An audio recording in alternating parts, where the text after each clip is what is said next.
ሰላም ሰላም የመሰላል ቤተሰቦች እንደምን ሰነበታችሁ? ለዛሬ 30 አጫጭር ምላሾችን ይዘንላችሁ ቀርበናል። በጣም ጠቃሚ መረጃ ስለምታገኙበት ፕሮግራሙ እንድትከታተሉት በአክብሮት እንጋብዛለን። እንደተለመደው እንግዲህ ቻናላችንን ተከታታዮቹ ሰብስክራይበሮቹ እየጨመሩ ነው። ቢሆንም ግን አብዛኛው 95% የሚሆነው ቪው አድራጊው ሰብስክራይብ ሳያደርግ ነው የሚያደርገው። በተቻላችሁ መጠን ሰብስክራይብ ማድረጋችሁን አትዘንጉ። ለሌሎችም እንዲዳረስ ሼር ለማድረግ ሞክሩ፣ ሌሎች ሊጠቀሙበት ስለሚችሉ ማለት ነው። ስለዚህ በቀጥታ ወደ ዛሬው ፕሮግራማችን እንገባለን። የዛሬው ፕሮግራማችን የሚሆነው 30 አጫጭር ምላሾችን እንመለከታለን። በጥሞና ተከታተሉን እንጋብዛለን። ወደ መጀመሪያዎቹ ጥያቄዎች እናመራለን ማለት ነው። በቃለ መጠይቅ ወቅት ከሚቀርቡ ከተለመዱ ጥያቄዎች ሁሉንም ያካተተ ስለሆነ በጥሞና ብትከታተሉት ታተርፉበታላችሁ። እነዚህ ጥያቄዎች በጥሞና ከተከታተላችሁ ደግሞ ተጠቃሚ እንደምትሆኑ ሙሉ እርግጠኞች ነን። የመጀመሪያው ጥያቄ እስኪ ስለ ራስህ ንገረን የሚለው ነው። ይህ ጥያቄ ሁሌ እነዚህ ዋና የማይቀሩ ተብለው ከሚጠየቁ ጥያቄዎች ውስጥ አንዱ ነው። ስለዚህ ለዚህ ጥያቄ ምላሽ በምንሰጥበት ጊዜ በሚከተለው መልኩ አጠር ያለ ምላሽ መስጠት እንችላለን ማለት ነው። ይህ እድል ስለተሰጠኝ አመሰግናለሁ። እኔ ውጤት ላይ የማተኩር ከሁኔታዎች ጋር የምስማማ ተባባሪና ጠንካራ የስራ ስነ ምግባር ያለኝ ነኝ። ያለኝ ብቃት ከስራ መዘርዝር ጋር በጣም የሚስማሙ ናቸው። የሚሰጡኝ ስራዎችና ተግባራት መፈጸም የምችል ተደርጌ ልታመን የሚችል እና ከፍ ባለ ደረጃ መፈጸም የምችል እንዲሁም የቡድኑን ስራ ግብ ለማድረስ የማግዝ ነኝ። ከቀጠራችሁኝ አርአያ መሆን የሚችል ሰራተኛ ነኝ የሚለው መመለስ ትችላላችሁ ማለት ነው። እዚህ ላይ ያላችሁን ጥንካሬ ከስራ መዘርዝሩ ጋር ምን አይነት ግንኙነት እንዳላችሁ፣ ውጤት ላይ የምታተኩሩ መሆናችሁን፣ ተባባሪ መሆናችሁን፣ ስነ ምግባር ያላችሁ መሆናችሁን በዋናነት ገልጻችኋል ማለት ነው። ስለዚህ ስለ ራሳችሁ እነዚህን አይነት ነገሮች በመግለጽ በአጭሩ ምላሽ መስጠት ትችላላችሁ ማለት ነው። ሁለተኛውን ስንመለከት ይህን ስራ ለምን ፈለግከው የሚል ጥያቄ ሁለተኛው ጥያቄ ነው። ይህን ስራ የፈለግኩት ፈልገው የነበረው ስራና ፍላጎት ያለኝ ዘርፍ ነው። ብዙ ጊዜያችን የምናሳልፈው በስራ ላይ ስለሆነ ያ ጊዜ የመወደግን እየሰራው እርካታ ማግኘት ስለምፈልግ ነው። አጭሩ ለምን ፈለግከው የሚለው በዚህ መንገድ መመለስ ትችላላችሁ ማለት። ሶስተኛው ከ5 ዓመት በኋላ ራስን የት ትደርሳለህ ብለህ ታስባለህ የሚል ጥያቄ ትጠየቃላችሁ። በቀጣይ 5 ዓመታት ራሴን በዚህ መደብ ከፍ ወዳለ ኃላፊነት ያለበት እድገት ላይ እጠብቃለሁ። በ5 ዓመታት ውስጥ ብዙ ስልጠናዎችን በማጠናቀቅ ችሎታዬን በማስፋት በካምፓኒው ያሉ የስራ ክፍሎችን በደንብ በማወቅ ልምድ በማካበት ከፍ ያለ አስተዋጽኦ የማደርግ እሆናለሁ።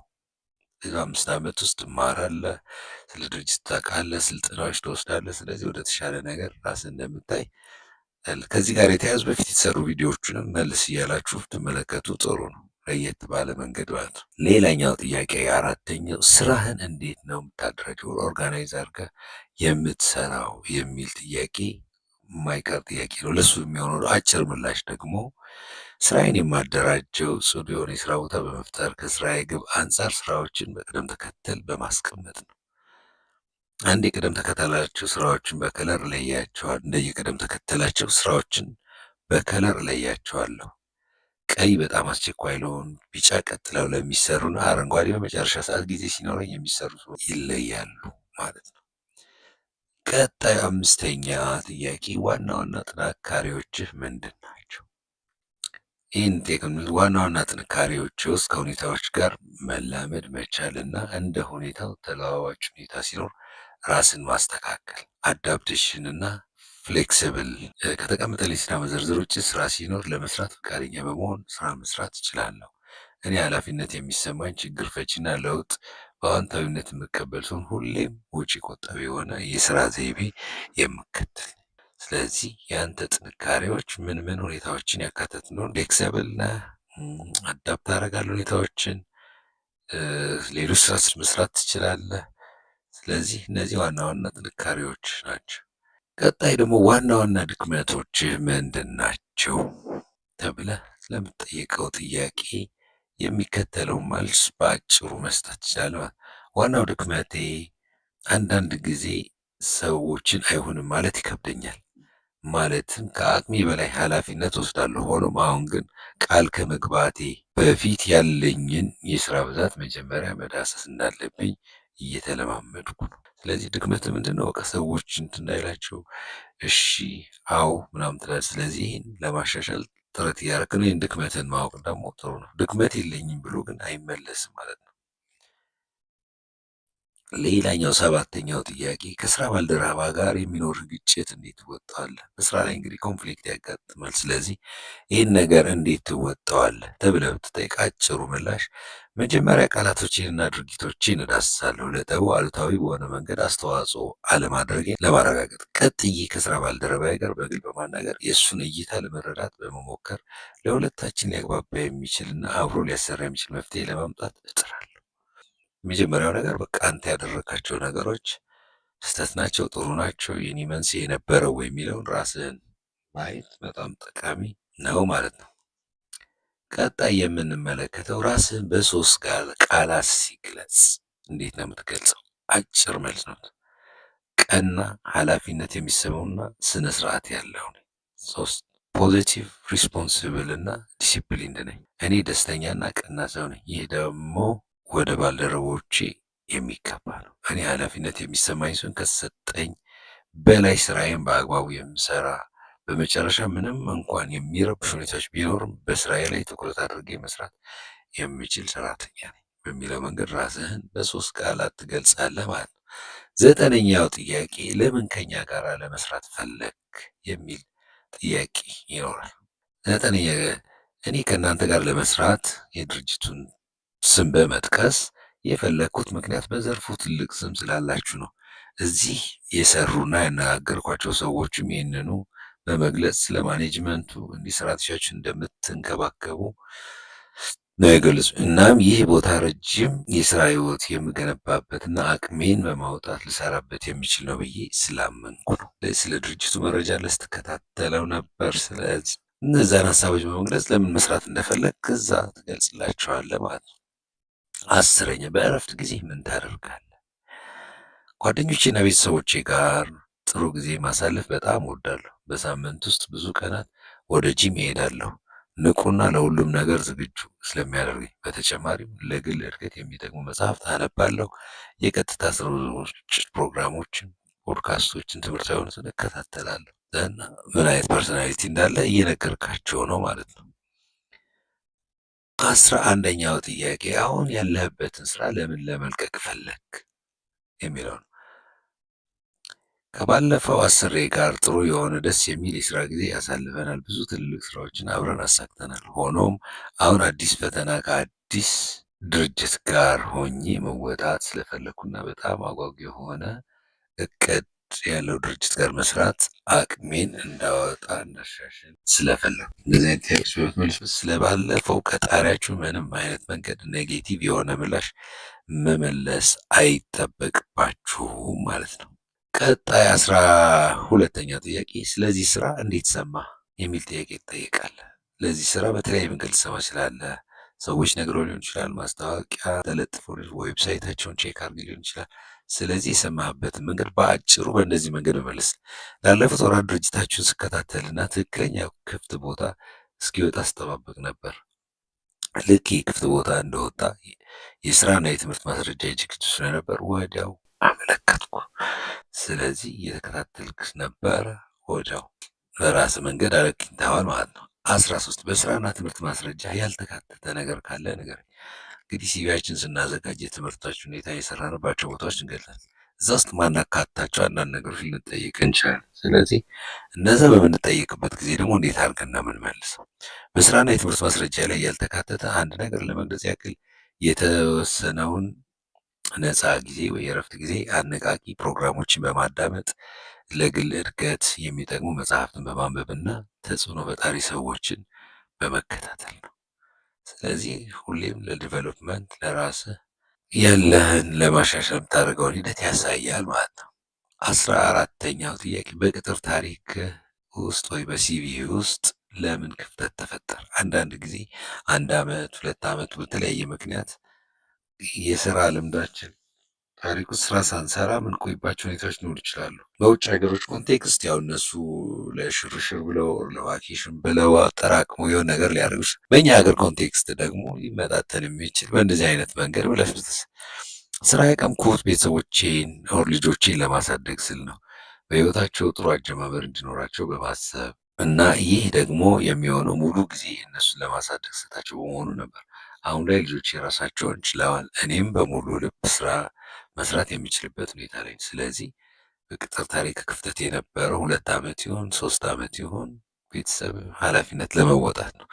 ይህ ደግሞ ኃላፊነት የምትወጣ መሆንህን ያሳያል ማለት ነው። ቀጣይ 15ኛው ለምንድን ነው አንተን መቅጠር ያለብን? አንተን ለምንድን ነው የምንቀጥር? ከሌሎች ተወዳዳሪዎች በምንድን ነው የምትሻለው የሚለውን ጥያቄ ነው። እኔን መቅጠር ያለባችሁ ዋናው ምክንያት ካለኝ ስራ ልምድ፣ የትምህርት ዝግጁነትና እውቀት አንጻር ለዚህ ቦታ ዝግጁ በመሆን ቀጥታ ወደ ስራ በመግባት አስተዋጽኦ ላደርግ ስለሚችል ነው። እንግዲህ ወደ ግማሽ የሚሆኑት ጋር ደርሰናል። ስለዚህ እነዚህ ጥያቄዎች በራሳችሁ መንገድ ዋናው ሀሳቡን ከዚህ ከወሰዳችሁ በራሳችሁ መንገድ የትኛውን ቦታ ላይ በምትወዳደሩበት ጊዜ በዚህ ሀሳብ ዙሪያ ሞዲፋይ በማድረግ ኮንቴንቱ ምን መሆን አለበት፣ ይዘቱ፣ አመላለሱ የሚለው ወይም ለዝግጅት በጣም ጊዜ ሲያጥራችሁ በእነዚህ መንገድ መመለስ ይችላለን። ስለዚህ ቻናላችን አሁንም ቢሆን ሌሎች ሰዎች ሰብስክራይብ እንዲያደርጉ ሼር አድርጉላቸው። እናንተም ያላችሁ ኮሜንት ካለ ኮሜንታችሁን ስጡ። አሁን ወደ ቀጣዩ ጥያቄ ይላል 16 ከአስቸጋሪ የስራ አጋር ወይንም ደንበኛ ጋር እንዴት መስራት ትችላለህ የሚል ጥያቄ ቢቀርብላችሁ እንዴት ነው የምትመልሱት? ሁልጊዜም የማስታውሰው እኔ ድርጅቱን እንደምወክል ነው። እናም እውነተኛ የሙያ ስነምግባር ያለውና አስተዋይ በመሆን እቀርባለሁ። ደንበኞቼ ጥያቄያቸውን እንዲያቀርቡ ጠይቃለሁ። ፍላጎታቸውን አዳምጠን እነሱን የሚመጥን መፍትሄ አቀርባለሁ። የእኔ ግብ አዎንታዊ ልምድ እንዲኖራቸው ማድረግና ዘላቂ ደንበኝነት እንዲመሰርቱ ማድረግ፣ የድርጅቱ ደጋፊ እንዲሆኑ ማድረግ ነው። ስለዚህ አንተ ሁሌም ድርጅቱን እንደምትወክል ካሰብክ፣ ደንበኛውን በጥሞና ካዳመጥከውና ሊሆን የሚችል መፍትሄ ከሰጠኸው አስቸጋሪው እንደሚያምን ወደ አንተ የማይመጣበት ሁኔታ አይኖርም ማለት ነው። 17ኛው ጥያቄ እስኪ ስለተቋቋምከው ፈታኝ ሁኔታ አስረዳኝ ወይ ንገር። እንግዲህ በስራ ሂደት አንዳንዴ በጣም ያስቸግሩ ፈታኝ ሁኔታዎች ሊገጥሙን ይችላሉ። ስለዚህ እንዴት ተቋቋምከው?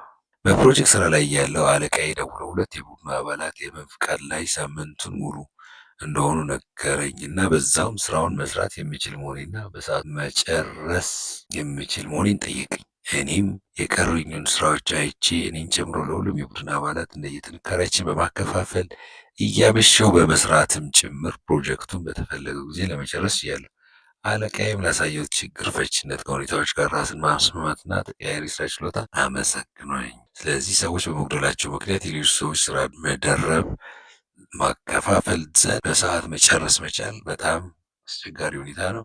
ይሄ ጥሩ ምሳሌ ሊሆን የሚችል መልስ ነው ማለት ነው። 18ኛ ለወቀሳና ግብረ መልስ እንዴት ምላሽ ትሰጣለህ? ግብረ መልስና ገንቢ ነቀፌታን ለሙያ እድገት ጠቃሚ አድርጌ ነው የማያቸው።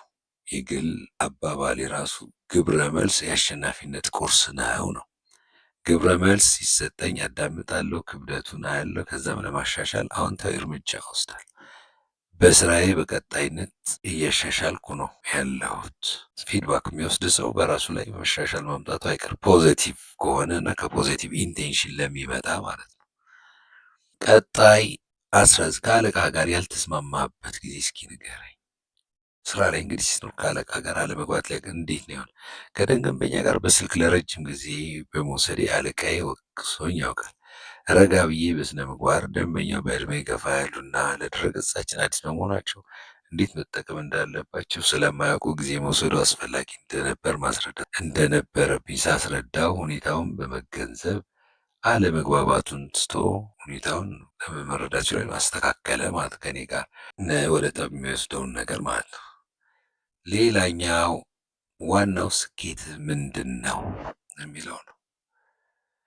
ባለፈው ስራዬ ላይ አባል በነበርኩበት ቡድን ጋር በመሆን አዲስ ምርት በተዋወቀበት ወቅት ያስመዘገብኩት ያለፈውን የበለጠ ከፍተኛ የሽያጭ ሪከርድ ነው። ለእኔ ትልቅ ስኬት ነበር፣ ምክንያቱም እንደ ቡድን ያለንን ጥንካሬ በማዋሃድ ያሳካነው ስለነበር።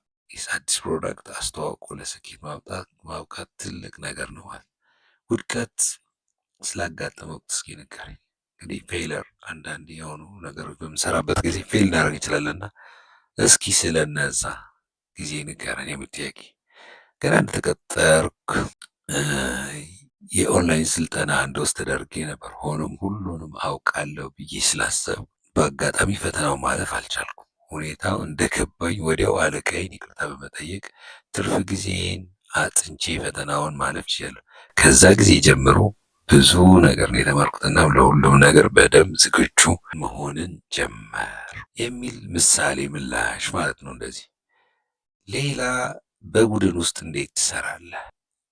በቡድን ስሰራ ስራ ከመስጠት በፊት መጀመሪያ አባላቱ ገለጻ አዳምጣለሁ። በመቀጠል እንደየጥንካሬያቸውና ችሎታቸው ለመመደብ በጠቅላላ ሂደት ውስጥ ከአባላቶች ጋር እናገራለሁ። በመሀል የተቸገሩ ካሉ ለማገዝ እና ስለ ስራው ወቅታዊ መረጃ ለማግኘት እሰራለሁ። በስራዎቹ መጨረሻ ስለ ውጤቱ እናወራለን፣ ለቀጣይ ጠቃሚ ትምህርት ለማግኘት ይረዳን ዘንድ። ስለዚህ የሰውን ችሎታ እንለያለን፣ በሂደት ውስጥ እናወራለን፣ መታገዝ ያለበት ሰው እንታገዛለን፣ ስለ ስራው ደረጃ አብረን እያወራን በቡድን ውጤታማ የሆነ ስራ መስራት እንችላለን ማለት። ቀጣይ ጥያቄ 23 በስራ ላይ እንቅፋቶችን እንዴት ትወጣለህ?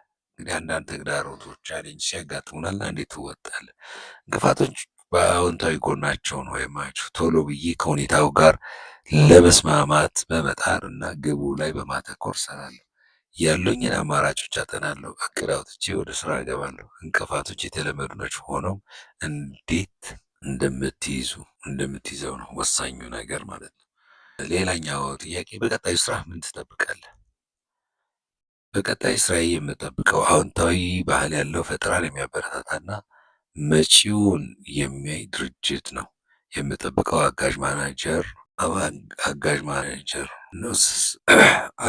የምጠብቀው አጋዥ ማናጀር ነው። እሰራለሁ የሚል መንፈስ ያለውና እድል ያለበት የስራ ቦታ፣ ለግል እድል ያለበት ቦታ ይሆናል ማለት ነው። ቀጣይ ጥያቄ ምን ያህል ደሞዝ ትጠብቃለህ? ይህ የማይቀር ጥያቄ ነው። በዚህ ዘርፍ ያለው የደሞዝ መጠን ከ45,000 እስከ 55,000 ነው። እኔ የምጠብቀው 52,000 ነው። ምክንያቱ ባለፈው ጊዜ ጥሩ የሆነ ስኬት ሪካርድ አለኝና በእርግጠኛነት በእናንተ የስራ ላይም እደግመዋለሁ። ከስራ መዘርዘሪያ ውጪ ለመስራት ዝግጁ በመሆን ለእናንተም ለምትከፍሉኝ እጠቅማችኋለሁ። ሌላኛው ስኬት ላንተ ምን ማለት ነው? አንዳንድ ሰዎች ስኬት ማለት ሀብት፣ ብልጽግና፣ ዝነኛ መሆን ነው። ለእኔ ግን ስኬት ማለት የተለየ ትርጉም ነው ያለው። ስኬት ለእኔ ጤነኛ መሆንና በህይወቴ ደስተኛ መሆን፣ በስራዬ ደስታን ማግኘት መቻል፣ በጊዜው እየተሻሻልኩ መሆኔን ማወቅና ግቤን እያሳካው መሄድና ቤተሰቤን መርዳት የምችልበት ሁኔታ ውስጥ መሆን ነው። ለውጥ መላመድ የነበረበት ሁኔታ እስኪ ንገረኝ። አዳዲስ ለውጦች ሲፈጠሩ በቢሮዎች ውስጥ ማለት ነው። በቀደመው ስራዬ አዲስ ስራ አስኪያጅ መጣ። እንሰራበት ከነበረው አሰራር ለየት ያለ ልምዶችን አስተዋወቀች። የተወሰኑ የስራ ክፍል ጓደኞች ሲቃወሙ፣ እኔ ግን ኃላፊነት አድርጌ በመውሰድ አለቃዬን አገዝኳት። አዳዲስ ነገሮችን ቶሎ በመላመድና ሌሎችን በማበረታት በ4 ሳምንት ጊዜ ውስጥ ቡድኑ ውጤታማ መሆን ችሏል ወይም እንዲሆን አድርጌያለሁ። 28ኛ ጥያቄ የመሪነት ችሎታ ያሳየህበት ሁኔታ እስኪ ንገረኝ። አንዳንድ የሆነ ውሳኔ የሆነ የምታደርጋቸው ነገሮች ካሉ እስኪ ንገረኝ። አንድ ጊዜ አንድ ሆቴል የድርጅት ስብሰባ ያስያዝነውን ባለቀ ሰዓት በራሳቸው ድንገተኛ ችግር ሲሰረዝብን ተነሳሽነት መውሰድ፣ ሌላ ሆቴል ቀርበን በአጭር ሰዓት ማስተካከልና ስብሰባ እንዲካሄድ አድርጌያለሁ። ለዚህም ከአለቃዬ ምስጋና ቀርቧል። ይህ እንግዲህ በራስ ተነሳሽነት ሊደርሺፕ በመውሰድ ነገሮችን ማስተካከል መቻል ማለት ነው። ሌላኛው ውጥረትና ጭንቀት እንዴት ትወጣለህ በስራ ላይ? የስራ ላይ ውጥረትና ጭንቀትን የማስወግደው የቀን ውሎዬን አስቀድሜ በማቀድና በስራዎች እንደየ አስቸኳይነታቸውና ያለባቸው ተግዳሮት በማስተካከል ነው። ይህ ቀደም ብሎ መዘጋጀት ጭንቀትን በማስወገድ ስራ ላይ ትኩረት እንዲኖረኝ ያግዞኛል።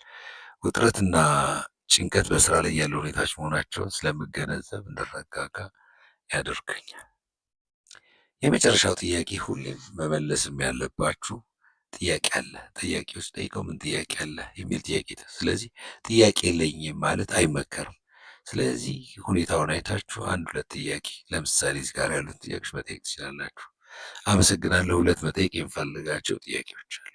ያለፈው ተወዳዳሪ በስራው የተሻለ እንዲሆን ምን ትመክሩታላችሁ? ሁለተኛው የስራ ክፍሉ በአሁኑ ወቅት ምን አይነት ተግዳሮት ነው ያለበት? እሱን ለመፍታት እኔ ምን ማድረግ እችላለሁ የሚለው። ስለዚህ ስለተከታተላችሁን እናመሰግናለን። እንደተለመደው ቅድም እንዳልኳችሁ ቻነሉን 95% ሳብስክራይብ የማያደርጉ ናቸው ቪው እያደረጉ ያሉት። ስለዚህ ሰብስክራይበር እንዲያደርጉ አበረታቷቸው። ሌሎች ቪዲዮዎቹም አሉ፣ ተመልከቱ። መልካም ጊዜ። እናመሰግናለን።